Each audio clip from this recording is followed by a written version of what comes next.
Marlon, it's such a beautiful day outside. Yeah, careful with that car. Oh, sorry. Shouldn't we stop to take a picture and have ice cream or something? It's beautiful outside. Marlon, why does it take so long for us to go out and enjoy nice fresh air and a beautiful day like this? That's quite the big steering wheel you got there. I know, I'm driving a bus. Big steering wheel right here. Carry on. Yes. But yeah, big things, and all this and just happiness. It's why hold back for so long? Why not just go out and embrace and smell the sunshine? Okay, let's go. I'm tired of regretting a lot of things, aren't you? True, I'm tired of regretting I think it's time to park.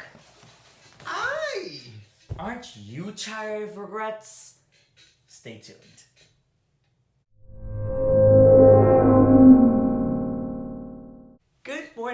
Good morning, and happy Monday, Optimites. We hope you enjoyed our little skit there, and the big, huge steering wheel. Thank you for that idea, by the way. But yeah, today's video is about, regrets. And number one was, what was it?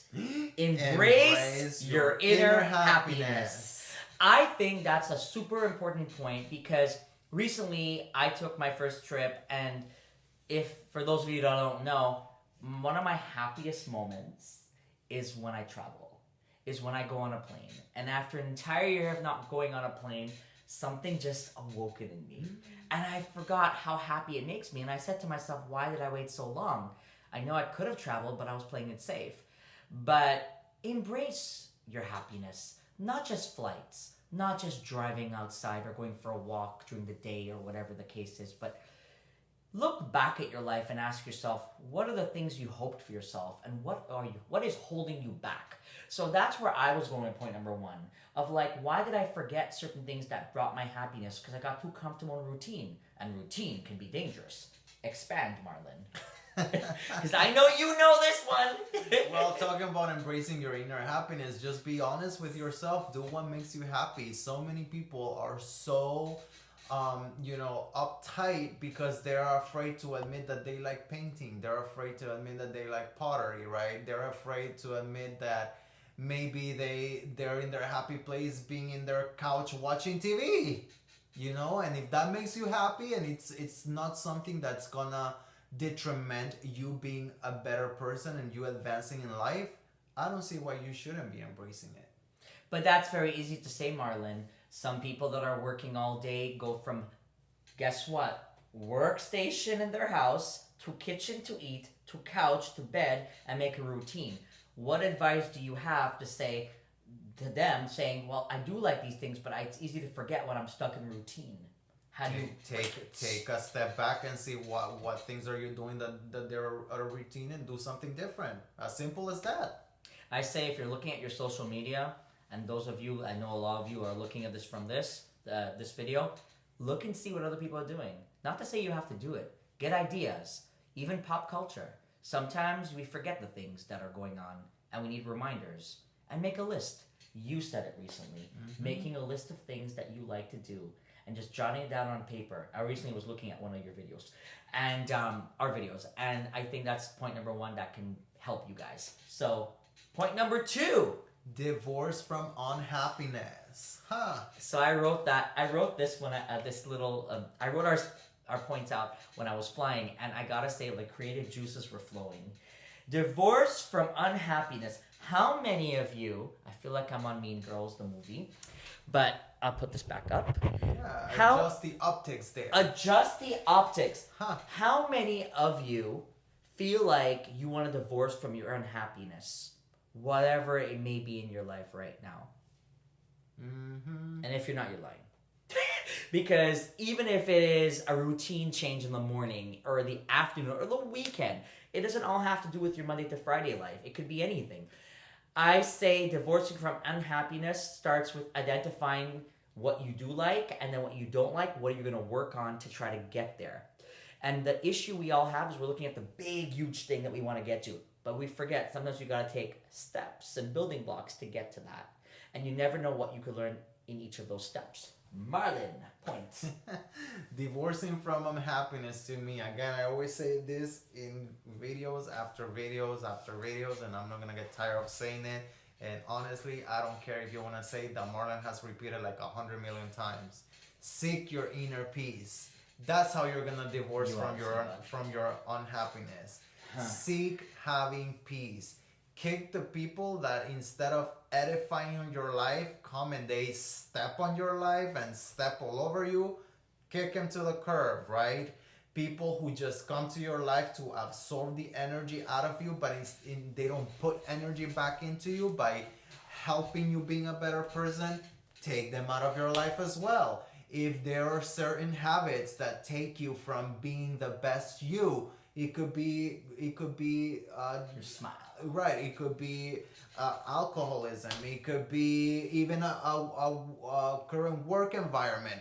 Guess what? Take steps to take that out. Seek your inner peace, and you'll be divorced from your unhappiness. And no one, and I mean no one, has the right to tell you how to do what makes you happy. You have control over that. At the end of the day, you're the one putting in the effort, whether it's friends, colleagues, acquaintances, neighbors, you name it. It's your happiness, your life, and you have the right to control who enters it, who stays in it, and what you give them access to. So, I completely agree. And then you have as point number 3, fly solo and meet the beautiful butterflies on your journey. It's your life. I was really happy when I was on the plane. What you want, how you want it is your choice. Yes, I really was very happy. Like, I hadn't felt this joy in so long of flying. Like, I can't remember.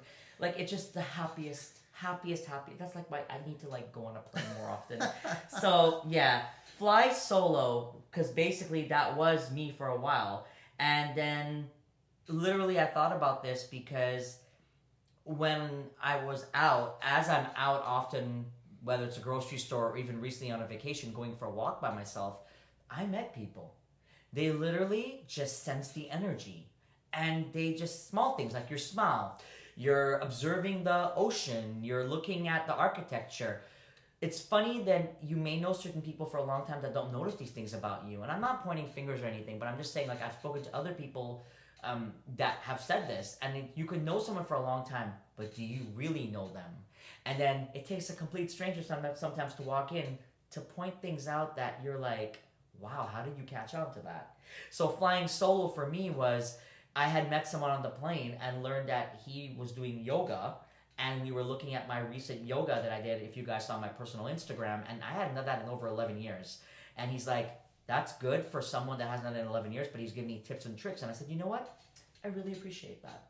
And I'm going to take that back because I'm going to try to work on it because I know it's something I want to do gradually on my own time. So that's where I was going on that, because we don't need anybody else to fly and to reach our goals. We have that power inside. Marlon? To me, what I take of flying solo is nobody else can spread the wings for you and fly for you. Only you have the power to spread your wings and fly for yourself. So if your happiness is depending on a person, if your happiness is depending or codepending on certain things and certain people, again, that are not good for you, and you want change, only you hold the remote control to go ahead and make that change. Absolutely. Only you can spread your own wings and fly on that journey that you're meant to be flying. So that's what I take. That's my take on flying solo. I completely agree with you, because what I always say is people come into your life for a season, a lifetime, or a reason. I'm pretty sure you guys may have heard that expression. So what that means is those that are meant to stay, they will stay. Those that teach you a lesson, guess what? You will learn that lesson. And vice versa. I've come into people's lives where that's happened. And then the funny part is meeting them many, many years later or seeing it from a distance. And you know what? Despite what happened, I was really happy for them. So we hope these points have contributed to gaining a better understanding of just embracing your happiness and doing yourself. Sometimes we need a reminder that we give too much power to people and external forces that we shouldn't. Yes, we are obliged to report certain things to different people, whether it's work related or friends or something, but too much is too much sometimes. So there's a limit, and you need to know when to hold that limit back and better acquaint with yourself. Knowing who you are will make you better at every part of your life. So, Marlon, anything else you want to add? No, you've said it all. So live your life with no regrets, people. Like if today is your last day on earth. Yes, but let's not have them go out and be excessive crazy. Right. Let's not have the Miami thing repeat of March break. So what we mean by that is live your life, yes, but within reason. Let's nothing in excess, but nothing in minimum. There has to be a certain medium because you got to think of a tomorrow. So hope that helps you. Please like, subscribe, And follow. We'll see you next week. Yes.